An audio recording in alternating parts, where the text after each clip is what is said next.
aportacions a persones, aportacions a famílies, aportacions a empreses unipersonals o familiars,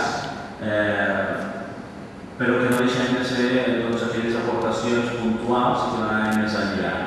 Tot això és un projecte o una etapa de reflexió per part de tots els companys en la qual es decideix de poder anar, als quals els agraeixo molt la seva presència.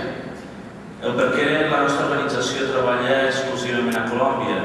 Doncs per qui no ho sàpiga, potser el germà Celso, que és colombià, que és Bogotà, doncs sap, Colòmbia és un país amb moltes dificultats, moltes mancances socials i amb molts problemes.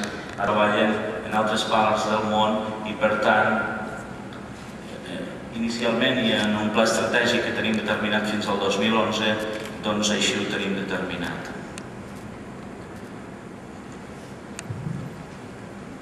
Nosaltres tenim un sistema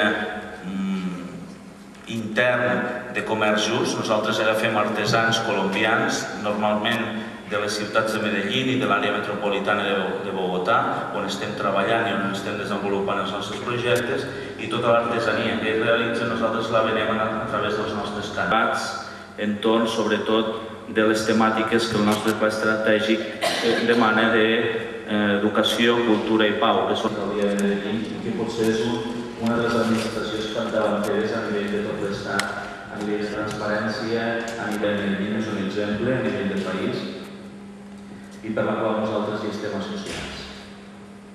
La dotació interior de 19 jardins infantils de nova generació, en barris, bàsicament en atenció a primera infància, de 0 a 5 anys, i en barris molt deprimits d'aquesta ciutat.